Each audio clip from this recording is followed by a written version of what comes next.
It is 8:15 on this Friday. Welcome back. Here's a live look at the White House. President Trump is taking the fight over his attempt to restrict automatic U.S. birthright citizenship to the Supreme Court. This as the Republican president's administration asked the justices to narrow a judicial block imposed on this approach toward immigration. We want to bring in Chief Legal Analyst Khalif Rhodes on this. Khalif, there's a couple of things at play there. One, the legality of the birthright citizenship request by the Trump administration, but also if the courts can actually put nationwide bans on there. And the judges said this is actually a ripe vehicle for the Supreme Court to take a look at it. Something that you love saying, if the case is ripe for the Supreme Court to take a look at. It sounds like Julian has been listening to me. And if you notice, I try to slow it down so folks can comprehend. But no, seriously, at the end of the day, this is important. This case has multiple avenues that they're trying to attack. The administration is recognizing that we have to challenge these things. It's like you ever watch those movies where they have these force fields up and they're always challenging the defensiveness of the force field to try to figure out if it can fail. Or if I challenge it here, let's see what this judge say. If I challenge it here, let's see what this judge says. Okay, let's see what these court of appeals say. Okay, let's see what the Supreme Court says. They're all challenges to try to figure out, can I get a case that's got great facts? Can I get justices that will hear it? And then can I get a ruling that goes in my favor? And I think this is one. Even if you move the citizenship portion aside, I think this is one that the justices, at least 5 of them, have said in the past that they want to talk about. And if they want to talk about it, you should be scared if you're on the other side of it. Specifically, if you're looking for district court judges to be able to rule in your favor nationwide, it seems like Justice Thomas, Justice Alito, I mean, they're all saying, I don't think they should be able to do that. And so they have been waiting for a case like that, which should scare the folks on the other side. So you've got a conservative panel of judges at the Supreme Court, 6-3, 6 conservative majority there. But we're also dealing with, you've got Trump that obviously wants the judges to rule in his favor, but they're also looking at the Constitution, which is their job, right? So they're looking at the 14th Amendment.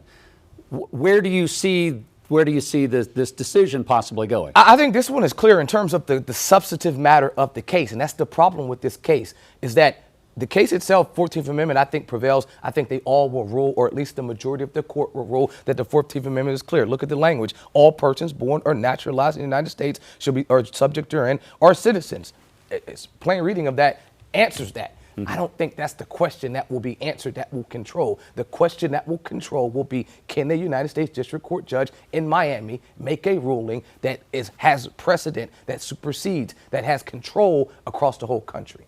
Can they do that? And that will be the underlying question, because if that is the answer, if the justices rule, no, they can't do that, it's only specific to that region, it's only specific to that district, that hurts folks that try to bring claims to those courts to try to get nationwide rulings. And so I think that is going to be the larger argument, even though we're talking about citizenship, which is big.